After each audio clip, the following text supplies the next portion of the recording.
The silence was the first sign. It was not the peaceful quiet of a sleeping house, but a hollow, structural silence, the kind that follows the removal of a load-bearing wall. Elias stood in the entryway, his steel-toed boots leaving faint prints of dust on the polished floorboards he had laid himself. The air was still and smelled of nothing, which was wrong. It should have smelled of Clara's perfume, a floral scent that clung to the air like a ghost, or the remnants of the dinner she was supposed to have been making. Instead, there was only the clean, sterile scent of lemon polish and the cold, mineral tang of the approaching night. He moved through the house with the methodical slowness of a man inspecting a site for flaws. His gaze swept over the living room, cataloguing the subtle disturbances. The cushions on the sofa were too perfectly plumped. A stack of magazines, usually fanned out in a casual arc, was squared off with geometric precision. These were the signs of a departure, not a life being lived. It was the tidiness of a crime scene after the body has been removed. His heart, a heavy and reliable machine in his chest, began to misfire, a slow, grinding beat that echoed the dread coiling in his stomach.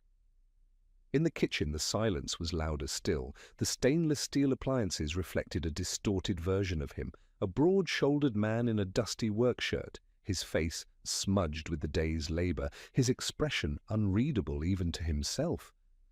On the granite island, a place usually cluttered with mail and keys and the ephemera of their shared life, sat a single white envelope. Next to it, catching the last of the evening light, lay her wedding ring. It was a perfect, vicious circle of gold, a tiny monument to a colossal failure. His hands, calloused and mapped with the fine white lines of 100 small cuts and healed burns, felt clumsy and foreign as he reached for the envelope. The paper was crisp, expensive. Her handwriting, a series of elegant, forward-leaning loops, was as beautiful and as cold as ever. He did not need to read it. He knew the architecture of betrayal. He could see the blueprints of it in the stark emptiness of the room, in the glint of the abandoned ring. He read it anyway. Elias, it began, with no warmth, no preamble. I can't do this anymore. This life, this struggle. It isn't what I wanted. Julian can give me the things we only ever talked about. I've gone with him. My things are gone. The lawyer will be in touch about the rest. There was no apology, only a statement of fact, as brutal and unadorned as a block of poured concrete. But there was more. A postscript, a final twist of the knife. Maya is in her room. Her school called again. She got into another fight. I can't handle her. You've always been better with her anyway. She's your problem now. The weight of those last words landed on him with physical force, driving the air from his lungs. Maya. Her 17-year-old sister. A girl balanced on the knife's edge of adolescence, all anger and hurt, who had been living with them for the past year after their mother had passed. Clara had taken her in as a duty. Elias had cared for her as family. And now she too was a piece of debris left in the wreckage. He dropped the letter, the paper fluttering to the floor like a dead leaf. He looked at his hands, at the dirt ground deep into the creases of his knuckles. He had built this house with these hands. He had repaired its foundation, framed its walls, laid its floors. He had done it for her, for the life he thought they were building together. He had believed their foundation was solid, built on years of shared history and whispered promises. He saw now that he had been building on sand. The structure had been a facade, and the first strong wind had brought it all down. A sound from upstairs, the soft click of a door. Maya, the secondary burden, the immediate responsibility. The anger that had been a low spark in his gut now flared, hot and useless. She had not only deserted him, she had abandoned her own blood, leaving him to manage the fallout. He was a builder, a man who understood stress points and load capacities. He could feel his own internal structure groaning under a weight it was never designed to bear. The house was silent again, but now it was the silence of a tomb. He was buried alive in the life he had built. If stories about resilience, the price of loyalty, and the kind of love that survives the wreckage speak to you, stay with me. The days that followed were a blur of dust and noise and numbness. At work, the clamour of nail guns and the roar of heavy machinery were a welcome anaesthetic, drowning out the cacophony in his own head. He threw himself into the physical labour, welcoming the exhaustion that settled deep in his bones each night. It was a clean, honest pain, a feeling he could understand. He would work until his muscles screamed, until the sweat stung his eyes and washed away the grime of the day, hoping it could also wash away the stain of Clara's departure. But it never did. The moment he stepped back into the hollow quiet of the house, the silence would rush in to fill the void, and the ache would return, deeper and more profound than any physical strain. The house itself had become a hostile environment. Every object was a memory, every empty space a testament to his loss.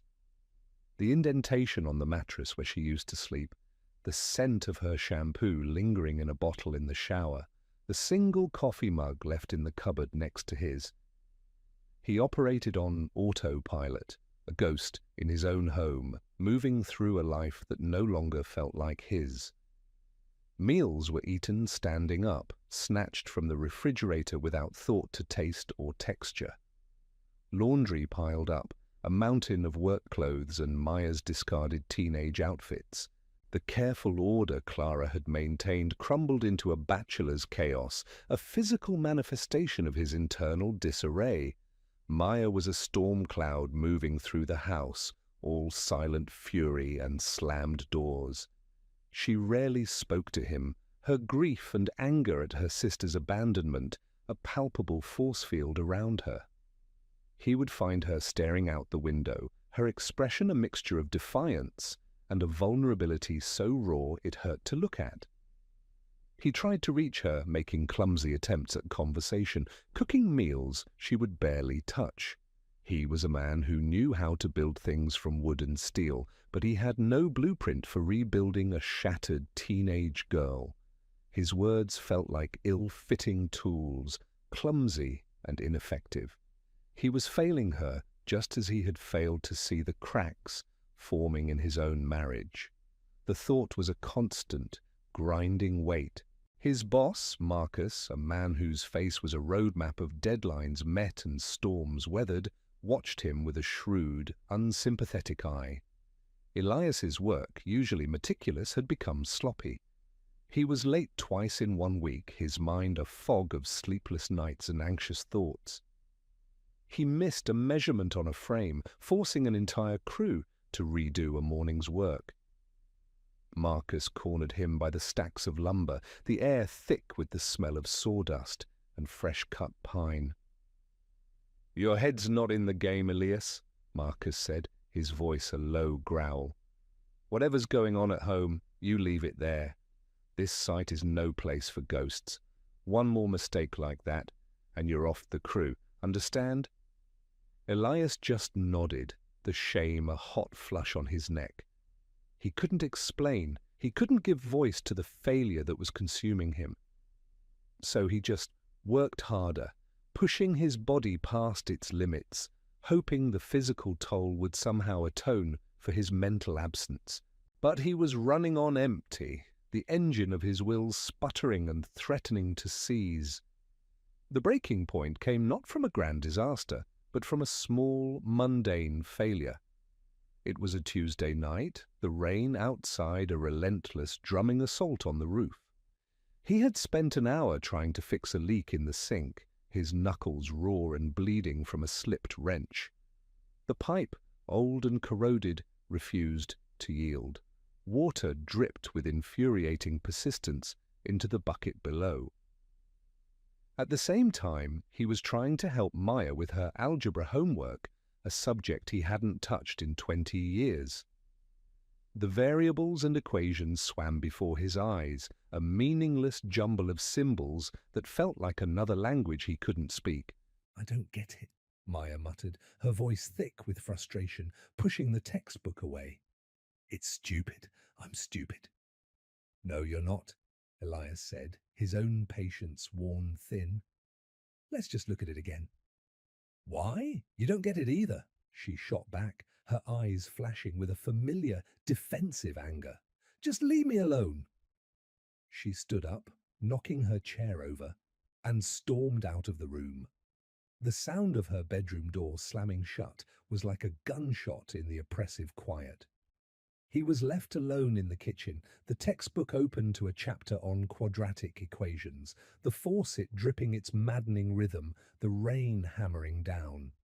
He looked at the leaking pipe, a simple problem of pressure and decay that he, a builder, a man who wrangled foundations and roof lines for a living, could not fix. He looked at the incomprehensible math, a symbol of the vast, unbridgeable distance between him and the angry, grieving girl in the other room. He was failing at everything. He was a bad husband, a bad worker, a bad guardian. Something inside him, a tightly wound spring of pride and stoicism and sheer grit that had held him together for weeks, snapped. A sound escaped his throat, a raw, guttural sob that was torn from the deepest part of him. It was the sound of a structure collapsing under its own weight. He slid down the kitchen cabinets, his back scraping against the wood, and landed heavily on the floor. The cold of the linoleum seeped through his jeans. He put his head in his hands, the rough texture of his palms scraping against his face, and for the first time since she had left, he wept. It was not a quiet, dignified grief, but a storm of racking, desperate sobs that shook his entire body. He was at the bottom, surrounded by the rubble of his life, with no idea how to even begin to clear it away. He did not know how long he sat there on the cold kitchen floor, a broken man in a broken house. The rain continued its relentless assault, each drop a tiny hammer against the roof. The faucet dripped its steady, mocking time. The world outside his small circle of misery continued, indifferent to his collapse. He felt a profound, bottomless despair, the kind that whispers that there is no point in getting up, that the rubble is where you belong. He was adrift, his anchors cut, with no shoreline in sight. The man who built things had been unbuilt, dismantled, piece by painful piece, until only the raw, splintered frame of him remained. A soft sound pulled him from the depths, the creak of a floorboard in the hallway. He looked up, his vision blurred with tears, and saw Maya standing in the doorway. Her usual mask of teenage defiance was gone, replaced by an expression of wide-eyed shock and something else, fear. She had never seen him like this. He was her rock, the quiet, steady presence that had, for the past year, been the only constant in her chaotic world, and her rock was crumbling. She hesitated for a moment, then walked slowly into the kitchen. She didn't say anything.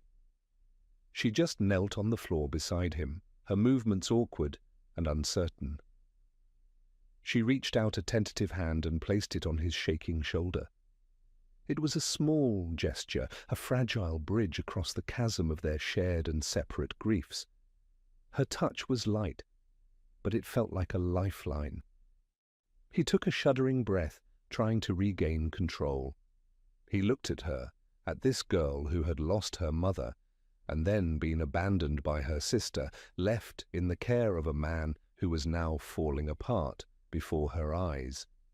The sight of her, her face pale with worry, was a shock to his system, a jolt of ice water that cut through the fog of his self-pity. This wasn't just about him, it was about her. She was relying on him. Sinking was not an option. It was a luxury he could not afford. The decision was not a conscious thought, not a reasoned argument. It was a primal, instinctual shift, a reignition of a pilot light he thought had been extinguished. He would not let Clara's desertion destroy 2 lives. He would not let Maya become another piece of collateral damage. He would stop sinking. He would start building. He did not know how. He did not know with what. But in that moment, kneeling on the floor of his ruined kitchen with a frightened girl's hand on his shoulder, he made a silent, binding contract with himself. The demolition was over. It was time for construction to begin. He slowly, achingly pushed himself to his feet. His legs felt unsteady, but they held. He looked at the leaking sink, then at Maya. "Let's fix this," he said, his voice hoarse. It was the first step, a small, concrete action in a world that had become terrifyingly abstract. He would start with the leak. Then he would figure out the rest. He would build a new life for them, a stronger one, with a foundation that no storm could wash away. The first step required a sacrifice. The foundation for his new life needed capital, something he had precious little of. His savings had been drained by the down payment on the house, their house, and the endless small expenses that came with it.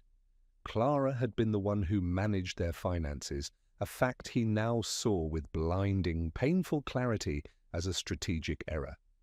The lawyer she had mentioned in her letter had indeed been in touch with a list of demands that felt like a second wave of assault.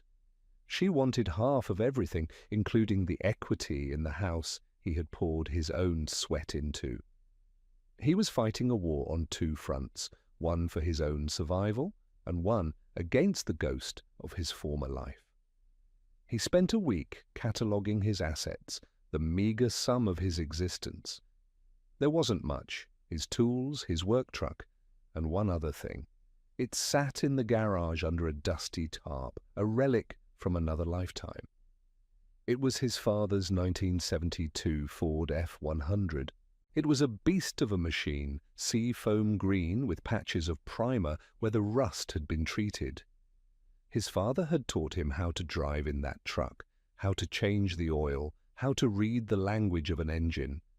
It was the only significant thing his father had left him, a tangible piece of the man who had taught him the value of hard work and the quiet dignity of building something with your own hands.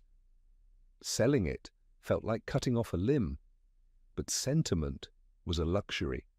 Maya's future, his future, was not. He spent a weekend cleaning it, polishing the chrome until it gleamed, tuning the engine until it hummed with a deep, resonant power. Each turn of the wrench was a pang of grief, a letting go of a piece of his past. Maya watched him from the doorway of the garage, silent and observant. She understood what he was doing. She knew the stories he had told her about his father and that truck. She didn't say anything, but her presence was a quiet acknowledgement of the sacrifice. When the buyer came, a collector, with an appreciative eye for classic American steel, Elias didn't haggle. He took the man's offer, a respectable sum that felt both like a fortune and like blood money. He watched the truck drive away until its taillights disappeared around the corner, a final fading ember of his old life. The money sat in his bank account, a heavy, potent sum. It was not enough to start a company, but it was enough for a different kind of tool. He enrolled in a night course at the local community college, construction management and architectural drafting. He knew how to build, but he didn't know the language of the men who designed the buildings. He didn't understand the complex dance of logistics, bidding, and contracts that happened in the site trailer while he was out in the mud and the rain. He needed to learn that language. He needed to move from the hammer to the blueprint. The classroom felt alien. The air smelled of chalk dust and floor wax, a stark contrast to the familiar sense of sawdust and diesel. He was older than most of the other students, his hands marked with a history of physical labor that theirs were not. He felt out of place, a rough-hewn beam in a room of polished marble. His instructor was a woman named Lena. She was sharp, precise, with dark hair pulled back in a severe bun and eyes that missed nothing. She moved with an architect's economy of motion and spoke with a clarity that left no room for ambiguity. Their initial interactions were purely professional, tinged with a hint of what felt like her skepticism. He was a construction worker, a grunt, in her world of elegant designs and complex theories.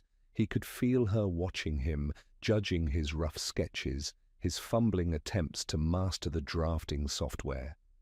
He saw the way her eyes lingered on his calloused hands as he struggled with the delicate mouse. He was determined to prove her, and himself, wrong. He poured every ounce of his remaining energy into the course. After a 10-hour day on the job site, he would eat a hurried dinner with Maya, help her with her homework. They were tackling algebra together now, a team against the tyranny of X, and then drive to the college. He would sit in the fluorescent hum of the classroom, his body aching, and force his tired mind to absorb theories of structural integrity, building codes, and site planning. He would stay late in the computer lab, practicing on the drafting software until the lines on the screen were as clean and confident as the ones he could snap with a chalk line on a subfloor. One evening, Lena stopped by his workstation. He was engrossed in a project, a design for a small residential home. He had been working on it for hours, refining the layout, thinking about the flow of light, the placement of load-bearing walls, the practical realities of construction that the other students, with their purely academic knowledge, often overlooked. "You're still here, Mr. Vance?" she said. It wasn't a question. "Just finishing up," he replied, not looking up from the screen. She was silent for a long moment, studying his design over his shoulder. He could feel her presence, a quiet intensity that made him acutely aware of the sawdust still in his hair and the smudge of grease on his cheek. "Your sense of space is good," she said finally. "And your understanding of materials is practical." He wasn't sure if it was a compliment. "I've been on the other side of the drawings," he said. "I know what works and what's a nightmare to actually build." "Most architects forget that," she admitted. "They design for the portfolio, not for the people who have to live in the space or the people who have to build it." She pointed to a section of his design. "This transition here from the living area to the kitchen, it's unconventional, but it creates a natural flow." "Why did you do it that way?" He explained his reasoning, talking about sight lines, about how a family would move through the space, about the way the morning sun would hit the breakfast nook. He spoke with a quiet passion he hadn't realized he possessed. He wasn't just connecting lines on a screen, he was imagining a home. He was building something in his mind. As he spoke, he saw a flicker of something new in her expression. The professional distance was still there, but it was joined by a glimmer of respect. She saw past the calloused hands and the tired eyes. She saw the builder. Not just a builder of walls, but a builder of ideas. "You have a good eye, Elias," she said, using his first name for the first time. "Don't waste it." She walked away, leaving him alone in the quiet lab. Her words echoed in the silence. Don't waste it. It was more than encouragement. It was a challenge. It was the first time in months that someone had looked at him and seen potential instead of pity. It was a single, well-placed timber, shoring up a collapsing wall within him. He turned back to the screen, his resolve hardening like quickset concrete. He had laid the first part of his new foundation. It was small, it was rough, but it was solid. And he would build on it, one course, one project, one grueling day at a time. The grind had begun. The next 5 years were a montage of relentless forward motion, a time-lapse film of a life being systematically deconstructed and rebuilt from the ground up. The passage of time was marked not by seasons but by milestones of exhaustion and achievement. Elias lived a dual existence. By day, he was a body on Marcus's construction site, his muscles burning, his skin weathered by sun and wind. By night, he was a mind in a classroom, absorbing the abstract principles of design and management, his brain aching with a different kind of fatigue. Sleep was a rationed commodity, a brief, dreamless darkness between two worlds. He finished the certificate program, then immediately enrolled in another, this time in business administration. The money from his father's truck was long gone, spent on tuition and books, and the ever-present stack of bills. He took on side jobs, weekend kitchen remodels, deck installations, fence repairs. He worked with a fierce, single-minded focus that left little room for anything else. He was a machine fueled by coffee and a burning need to prove something, though to whom he was no longer certain.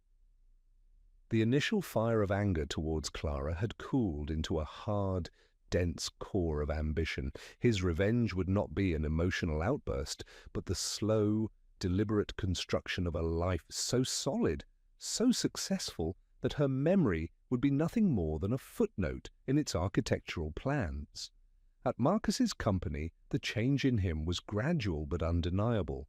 He began to see the job site not just as a place of physical labor, but as a complex system of logistics, timelines, and human dynamics. He anticipated problems before they happened. He found efficiencies the foreman missed.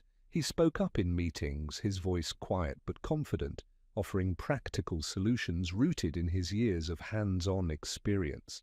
Marcus, who valued competence above all else, started to notice.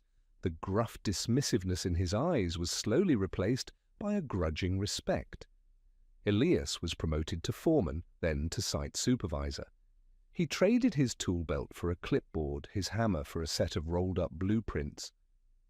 His hands, though still strong, began to lose their permanent layer of grime. His relationship with Lena evolved with the same slow, deliberate pace. After he completed her course, she had offered him some freelance drafting work, small projects for an architectural firm she worked for. Their late-night sessions in the college computer lab transitioned to late-night meetings at a diner, hunched over schematics and coffee. She was a demanding collaborator, pushing him, challenging his assumptions, forcing him to defend his design choices. But she was also his most ardent supporter. She saw the architect inside the builder, and she helped him draw it out. Their partnership was forged in the shared language of their profession. They spoke of load paths and zoning variances, of the beauty of a well-designed joint and the integrity of honest materials. But beneath the technical talk, something else was being built, a foundation of mutual respect, of shared ambition, of a quiet understanding that went deeper than words. He found himself admiring not just her brilliant mind, but the fierce loyalty she showed to her work and to the few people she let into her life. He saw the warmth beneath her professional exterior, the way her eyes would soften when he spoke of Maya. Maya, in these years, had undergone her own transformation. With the storm of Clara's departure having passed, and with the steady, quiet presence of Elias as her anchor, she had begun to find her footing. The anger that had once defined her slowly receded, revealing a smart, resilient young woman. They had navigated the treacherous terrain of her teenage years together, a clumsy but effective team. He attended her parent-teacher conferences, cheered her on at her soccer games, and helped her with her college applications. He had become, in every way that mattered, her father. The night she was accepted into a prestigious engineering program, they celebrated with a pizza on the living room floor, and she leaned her head on his shoulder, a simple gesture of affection and trust that filled the hollow spaces in his heart more than any professional success ever could. The house, once a tomb, was now a home. Elias started his own small venture on the side, a move born of necessity and Lena's encouragement. He used his savings to buy a small, dilapidated house in a forgotten neighborhood, a property no one else wanted. He spent his weekends and evenings gutting it, rebuilding it with his own hands, applying the design principles he had learned. Lena would often come by with coffee, offering advice on the layout or helping him choose fixtures. When it was finished, he sold it for a modest profit. He immediately reinvested the money into 2 more properties. His company, which he named Vance Foundations, was born. It was during this period that he stumbled upon an opportunity. He learned through a contact that the mortgages on several homes in a particular neighborhood were in distress, owned by a family that had fallen on hard times after the patriarch had lost his job. The bank was preparing to foreclose. The family name was Peterson. Clara's family. Her parents' house, her brother's house. A cold, clear thought materialized in his mind, fully formed and chillingly precise. It was a strategic impulse devoid of emotion. It was a move in a long game he hadn't even consciously known he was playing. Through a series of carefully constructed LLCs, a legal maze designed by a lawyer Lena had recommended, he bought the debt. He became the anonymous lien holder on their future. He instructed the management company to lower their payments to a manageable level, an act that looked like mercy but was, in fact, the setting of a trap. He wanted them stable. He wanted them dependent on the quiet, unknown benevolence of their creditor. He filed the paperwork away and did not think of it again. It was a dormant weapon, a structural failsafe built into the framework of his new life. 7 years after Clara had walked out, Elias was a different man. The naivete was gone, burned away by betrayal, and forged into something harder in the crucible of his relentless work. He was no longer just a builder. He was an architect of his own destiny. Vance Foundations was now a respected development firm, known for its quality craftsmanship and innovative designs. He had a partnership with Marcus, who was easing into semi-retirement, and had entrusted Elias with the future of the company they had merged. He and Lena were partners in every sense of the word, their personal and professional lives seamlessly intertwined. They lived in a house he had designed and built, a structure of glass and cedar and steel that felt like a physical manifestation of their shared vision. He was standing on the balcony of that house, looking out over the city lights, Lena's hand resting on his arm, when his phone buzzed. It was a text from a number he didn't recognize. "Elias, it's me. Clara, I'm back in town. We need to talk." He looked at the message, at the name that was now a relic from a distant past. He felt no anger, no pain. He felt only a quiet, cold sense of inevitability. The ghost had returned, but this time he knew the house he had built was strong enough to withstand any storm. She appeared at his office a week later, unannounced. The receptionist, a young, efficient woman who had only ever known him as Mr. Vance, the calm, decisive head of the company, buzzed his private line. "There's a woman here named Clara," she said, a note of uncertainty in her voice. "She says she's your wife." Elias felt a moment of stillness, the quiet intake of breath before a controlled demolition. "Send her in," he said, his voice even. He stood up from behind his large oak desk, a piece of furniture he had built himself, and walked to the floor-to-ceiling window that overlooked the city. The view was expansive, a testament to how far he had come. He could see 2 skyscrapers in the distance that his company had helped build. He heard the door open and close behind him. "Elias," she said. Her voice was different, stripped of the confident, careless tone he remembered. It was thinner, laced with a manufactured vulnerability. He turned around slowly. The 7 years had not been as kind to her as they had been to him. The expensive clothes she wore looked tired, the designer handbag a little worn at the corners. There were fine lines of stress around her eyes and mouth that hadn't been there before. The effortless glow of entitlement had been replaced by the faint, desperate sheen of a performer. She was playing a role, and she was not a very good actress. "Clara," he acknowledged, his tone neutral. He did not invite her to sit. He remained standing, creating a clear geography of power in the room. He was behind his desk, in his office, in his world. She was an intruder. "You've done well for yourself," she said, her eyes sweeping the room, taking in the custom furniture, the original architectural drawings on the walls, the view. There was a flicker of avarice in her gaze, quickly masked by a sorrowful smile. "I always knew you had it in you." It was a clumsy, transparent attempt to rewrite history, to claim some small credit for the empire he had built on the ashes of the life she had destroyed. He did not indulge her. "What do you want?" he asked, his voice calm and direct. Her performance began in earnest. Tears welled in her eyes, perfectly timed, catching the light from the window. "I made a terrible mistake, Elias," she whispered, her voice breaking. "I was a fool, young, stupid, dazzled by things that don't matter." She took a step closer. "Julian, it all fell apart.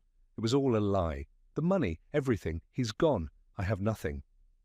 She painted a picture of victimhood, of a woman led astray by a charismatic charlatan, a prodigal wife returning home for forgiveness. She spoke of their past, of shared memories he had long since walled off, trying to find a crack in his armor, a sentimental foothold she could use to climb back into his life. He listened without expression, his face an impassive mask. He was like a structural engineer examining a building for weaknesses, and he could find none. The man she was appealing to, the naive, overly trusting man who would have been swayed by her tears, no longer existed. He had been demolished years ago. "I've thought about you every day," she continued, her voice dropping to an intimate murmur. "About us, what we had. It was real, wasn't it? We were happy." "We were," he agreed, the single word a cold, hard fact, not an invitation for reminiscence. "And then we weren't." His lack of emotional response seemed to rattle her. Her performance faltered. The tears dried up, replaced by a flicker of the old, familiar frustration, the annoyance of a woman who was not getting what she wanted. "I see," she said, her tone hardening slightly. "You've built these walls around yourself, and you have someone else, I hear." "Lena is my partner," he said, the word carrying a weight and a meaning Clara could never comprehend. "And Maya?" she asked, a new tactic. "How is she?" "I'm her sister, Elias. I have a right to see her." "Maya is a sophomore at one of the best engineering schools in the country," he stated flatly. "She is happy. She's thriving. You gave up your rights to her 7 years ago." The mention of Maya's success, a life flourishing in her absence, seemed to sting. This was not going according to her script. The pity plea had failed. Her face tightened, the mask of remorse slipping to reveal the cold, calculating woman beneath. "I see how it is," she said, her voice turning sharp and ugly. "You've got your perfect new life, your new family, and you want to just erase me. But you can't, Elias. We're still married." He remained silent, letting her play her hand. "I looked it up," she said, a triumphant, venomous glint in her eye. "The divorce papers were never finalized. Your lawyer sent them, but my lawyer at the time, well, things with Julian were moving so fast, it got overlooked." Legally, Elias, you and I are still husband and wife. And that means half of all this, she gestured around the office, at the city beyond the window, half of this perfect little empire you've built is mine. It was her trump card, her hidden ace, the threat of a protracted, ugly legal battle, of dragging him through the mud, of tearing apart the life he had so meticulously constructed. She smiled, a cold, predatory curving of her lips. She thought she had him. She thought she had found the structural weakness, the single point of failure that would bring the whole thing crashing down. She had mistaken his silence for weakness, his calm for fear. It was the same mistake she had made 7 years ago. He didn't react. He simply walked to his desk, opened a drawer, and pulled out a single, thin file folder. He placed it on the polished surface of the desk between them. "Our divorce was finalized 7 years ago, Clara," he said, his voice quiet, devoid of anger. "The final decree was entered on October 12th. Your lawyer, who you were paying with Julian's money, was disbarred 3 years ago for embezzlement, which is probably why you never received your copy, but the court has one. And I have one right here." He pushed the folder towards her. She stared at it, her triumphant expression crumbling into confusion and disbelief. She didn't open it. She didn't need to. She knew from the quiet finality in his voice that he was telling the truth. Her leverage, the foundation of her entire desperate plan, had just turned to dust. Her face contorted with a sudden, raw fury. The last vestiges of her performance burned away, leaving only the ugly, grasping desperation that had driven her to his door. "You think you're so clever," she hissed. "You can't just cut me out. I'll fight you. I'll tell everyone what you did. I'll go to Maya. I'll tell her how you kept her from me, poisoned her against her own family." "Her family?" Elias asked, and for the first time a trace of ice entered his voice. "You mean the family that was about to be homeless 5 years ago?" Clara froze, her tirade cut short. A look of genuine confusion crossed her face. "What are you talking about?" "Your parents," Elias said, his voice a low, steady demolition hammer, striking one blow after another. "Your brother. Their mortgages. After your father lost his job at the plant, they defaulted. The bank was going to foreclose. They were going to lose everything, the houses they've lived in their whole lives." He let the words hang in the air. He watched the dawning horror in her eyes as she began to understand. She had come here assuming she had a safety net, a family to fall back on, to manipulate, to use as a base of operations for her assault on him. He walked back to his desk and pulled out a second, thicker file. He opened it and spread the documents across the polished wood. They were legal deeds, mortgage assignments, records of payment, all bearing the name of a holding company she wouldn't recognize. "A private investment group bought their debt from the bank," he explained calmly, methodically. "A very generous group. They restructured the loans, lowered the payments. They've allowed your family to live in their homes for the past 5 years, paying a fraction of what they should have been. Your family, Clara, your entire safety net."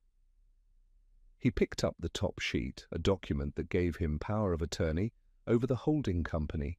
He held it up for her to see. "I own that investment group," he said. The words were quiet, but they landed with the force of a wrecking ball. "I own their houses. I own your parents' house. I own your brother's house. I have been their silent, unknown landlord for 62 months. The colour drained from her face. She stared at him, her mouth slightly agape, the full, crushing weight of his revelation settling upon her. She had come to his office to threaten his empire, only to discover that he had owned her entire world all along, Every letter she had received from home, every phone call where her mother had talked about the miracle of the anonymous investors who had saved them, had been a part of his long, silent, patient strategy. The mercy he had shown her family was not an act of kindness. It was the careful placement of a charge, waiting for the right moment to be detonated. You can't," she stammered, her voice a reedy whisper. "I can," he said, his voice utterly devoid of emotion. It was not triumph, it was not anger, it was simply the statement of a fact, as simple and as brutal as the note she had left on the kitchen counter. "You came here to threaten me, to threaten my family, to try and take what I have built. You have nothing to threaten me with, but he paused, letting the weight of the moment settle. "I can have your entire family on the street by the end of the month with a single phone call." He watched the last bit of fight drain out of her. He watched the arrogant, manipulative woman dissolve, leaving behind something small, broken, and utterly defeated. She saw him then, truly saw him for the first time, not as the simple, hard-working man she had left behind, but as a formidable, strategic power she could not hope to match. He had played a game she hadn't even known existed, and he had won it before she ever sat down at the table. "Get out," he said. The words were not shouted. They were a quiet, final command. "Get out of my office, get out of my city, and if you ever try to contact me or Lena or Maya again, you will discover just how solid the foundations I build really are." She stumbled backwards, her eyes wide with a fear that was finally, completely genuine. She turned and fled from the room, a ghost exorcised by the stark, undeniable truth. The door clicked shut behind her, and the office was silent once more. Elias stood there for a long moment, the legal documents spread across his desk like the spoils of a war he had never wanted to fight. He felt no elation, no savage joy in his victory. He felt only a profound sense of lightness, as if a massive, unseen weight he had been carrying for 7 years had finally been lifted from his shoulders. He had not done it for revenge, he realized. He had done it for peace. He had built a fortress around his new life, and the final gate had just been closed and barred. The past was now, officially, a foreign country to which he would never return. He walked over to the thick file and closed it. He did not need to look at it again. He would call the management company later and instruct them to transfer the deeds to his in-laws, free and clear, a final, anonymous act that would sever the last tie. He picked up his phone and dialed Lena. She answered on the first ring. "It's over," he said, the words simple and complete. "I know," she replied, her voice warm and steady, a comforting presence even through the phone. "Are you all right?" "I am," he said, and he was surprised to find that it was the absolute truth. The last of the rubble had been cleared. "I'll be home soon." That evening he drove home, not to the hollow silence of the past, but to a house filled with light and warmth and the sound of laughter. Lena was in the kitchen, and Maya, home for the weekend, was sitting at the counter telling a story about one of her professors. The air smelled of roasting garlic and something sweet baking in the oven. It was the smell of a life being lived, of a home that was truly a home. He stood in the doorway for a moment, just watching them. Lena looked up and smiled, a genuine, unguarded smile that reached her eyes. Maya hopped off the stool and hugged him, a fierce, strong embrace. "Hey," she said, "you're just in time. We're trying to figure out the optimal stress distribution for this cheesecake." He laughed, a real, unburdened sound. He looked at these two women, his partner, and the daughter he had raised, the twin pillars of his new life. This was his empire. It wasn't the buildings, the money, or the company. It was this love, this loyalty, this family he had built from the wreckage. Later that night, he and Lena stood on the cantilevered balcony of their home, the one he had designed to feel as if it were floating among the stars. The city spread out below them, a glittering tapestry of light and life. The air was cool and clean.